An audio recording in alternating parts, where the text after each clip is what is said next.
Doutor, fala um pouquinho sobre o tal do ceratocone. Ceratocone. Tem aqui algumas perguntas. Tem o ceratocone, quero saber sobre o tratamento de cross-linking, se tem em Joinville. Tem aqui também um outro, qual é a melhor forma de tratamento para o ceratocone, lente gelatinosa, anel de Carraro, é isso? Ferraro ou transplante de córnea. Fala um pouquinho, doutor. O ceratocone é uma doença distrófica, uma distrofia da córnea. Como o doutor Pedro ainda a gente discutia no intervalo, a córnea a gente pode comparar, eu vou mostrar aqui o meu, com o vidrinho do relógio. A córnea é a porção anterior transparente e arredondada que tem que ter aproximadamente o formato de uma esfera ou de uma semisfera. Quando você tem uma protusão, a formação de um cone nessa córnea, isso distorce a visão. Dá-se o nome a essa patologia de ceratocone. Ela tem uma incidência de cerca de 1 para cada 1.000 ou 1 a cada 1.500 na população. O ato de esfregar os olhos induz bastante ao aumento do ceratocone. Aí a córnea da gente fica como se fosse um cone? Se a pessoa tem a predisposição. Existe uma predisposição geneticamente determinada. E qual é a forma para o tratamento disso? Bom, primeiro a gente tem que fazer o diagnóstico. Normalmente essa condição vem desde a adolescência e via de regra desenvolve-se até de 25 a 40 anos de idade, mas via de regra nessa faixa pré-puberal até 25 anos de idade. Para você tratar o ceratocone, você tem algumas alternativas. O crosslink que eu vi a pergunta é uma metodologia experimental. Existe alguém aqui em Joinville que já faz o crosslink. O crosslink, na verdade, é um envelhecimento, um esclerosamento do tecido interno da córnea, fazendo com que haja um enrijecimento. Para quê? Para não haver a progressão da doença. O tratamento que eu preconizo para os meus pacientes, isso eu estou falando apenas de cirurgia por hora, é o implante de anel de Ferrara. Por quê? É uma cirurgia ambulatorial que você faz com colírio anestésico, rápida, cerca de 15 minutos, segura, reprodutível e praticamente livre de complicações, com resultados excelentes. Inclusive, se quiser colocar o vídeo... Vamos colocar a imagem aí, vamos colocar a imagem. É de uma cirurgia, é isso, doutor? É o resultado cirúrgico. O resultado cirúrgico. Vamos lá. Essa filmagem eu fiz 15 minutos após a cirurgia. Ali, aquela borda arredondada ali é o anel de Ferrara. Aquilo ali é aquela semisfera ali, semicírculo. Aquilo ali estabiliza o cone. Esse paciente, na verdade, ele tinha uma visão de cerca de 20/80, que daria aí uns 30%, 40% de visão. Um mês e pouco após o acompanhamento, ele estava com 20/20, que é 100% de visão. Lembrando que a técnica do anel de Ferrara, ela não elimina a necessidade de lentes corretivas, óculos ou lentes de contato, nem tampouco as outras técnicas, por exemplo, o transplante de córnea. Porém, a grande vantagem é a rapidez, a agilidade na recuperação e o fato de ser uma cirurgia ambulatorial. Os transplantes que podem ser lamelar, ou seja, de uma determinada camada da córnea, ou transplante penetrante de todo o segmento da córnea, eles são também uma alternativa, aliás, ao próprio anel de Ferrara, principalmente quando a doença já evoluiu muito para uma opacificação na parte anterior e central da córnea, chamada essa de hidropsia. Nesses casos, evolui para transplante. O problema do transplante você não encontra doador, você leva um tempo esperando na fila. Quando tem o doador, existe o risco da rejeição, que é inerente ao ser humano.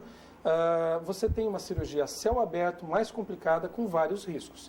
Além do que a recuperação é um casamento. O paciente vai frequentar o consultório com grande frequência a vida toda.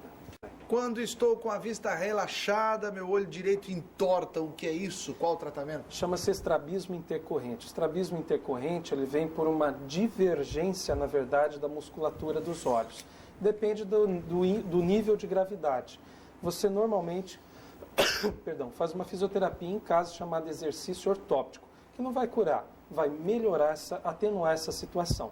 Porém, cada caso tem que ser individualizado. Ademar, operar o pterígio reduz a visão? Leva a ponto? Qual é o tempo de recuperação? Não, operar o pterígio não reduz a visão. Você tem uma mudança refrativa, uma mudança no grau, dependendo do tamanho do pterígio.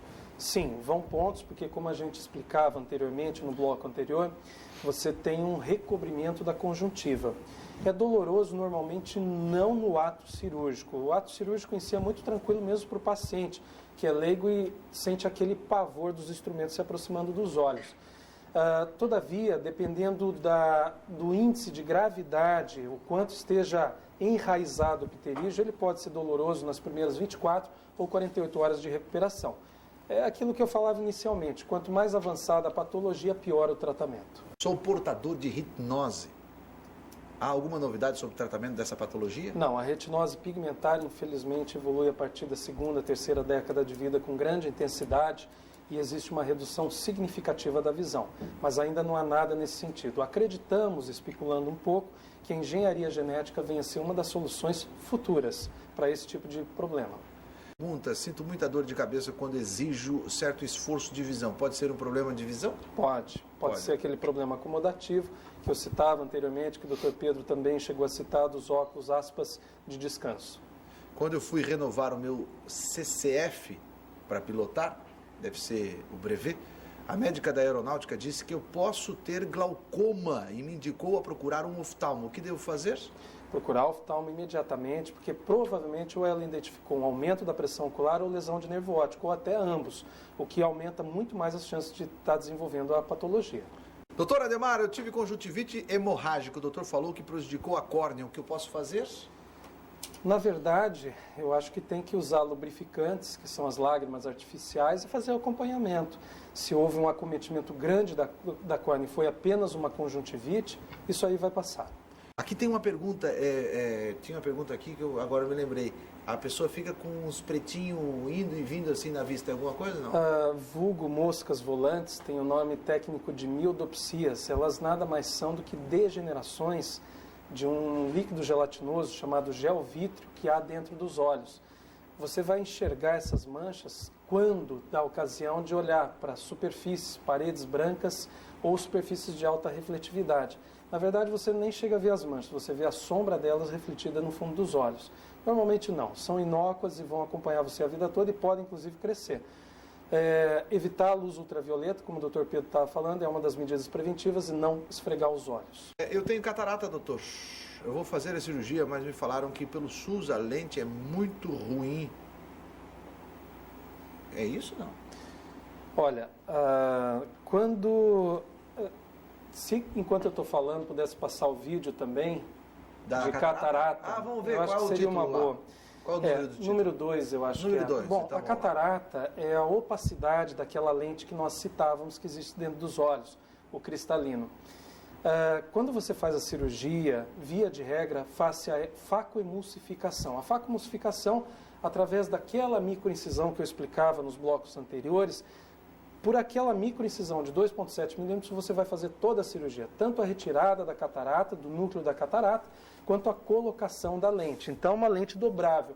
Final da cirurgia, você não vai ter sangramento, riscos mínimos de infecção. Normalmente, a qualidade dessas lentes é muito boa, satisfatória, uma zona óptica ampla. E tem também uma cirurgia sem pontos, com mínimo de astigmatismo. Ali no vídeo, você vê a parte central dos olhos opalecendo, uma parte meio acinzentada. Aquela parte mais branca ali? Mais acinzentada, lá no meio, lá na pupila. Aquilo lá é a catarata. Né? Isso dali vai aumentando a catarata. Exato. Ali já não, ali já é o resultado pós-operatório de um outro paciente cuja lente é essa que eu estou falando, é uma lente dobrável que foi implantada dentro dos olhos. Eu estou erguendo ali a pálpebra do paciente, note, não há ponto, não há ferimento visível e você tem uma pequena área acinzentada ali, ó, uma manchinha acinzentada de nada. É por aquela linha que a gente fez toda a cirurgia. O que acontece é isso, no SUS, infelizmente, por deficiência de aporte tecnológico, não investimento em todo o território nacional, quando a gente participa desses mutirões, a gente percebe que as lentes não são exatamente aquelas que nós usamos em clínica particular. Então, existe sim uma diferença de materiais, existe uma diferença de resultado e você vai ter que ter uma incisão mais ampla além de tudo, gerando algumas sequências. Tenho muita coceira nos olhos, chego a ficar vermelhos e dilatados, que encosta nas pálpebras. O que é isso? Provavelmente ele está tendo um sinal que se chama quemose, que é um entumecimento da conjuntiva, por alergia ocular, muito provavelmente. Agradecer a presença dos nossos entrevistados que vieram aqui. do Dr. Ademar Deviene Júnior. Muito obrigado, doutor Ademar. Eu que agradeço, Kennedy. Foi um prazer.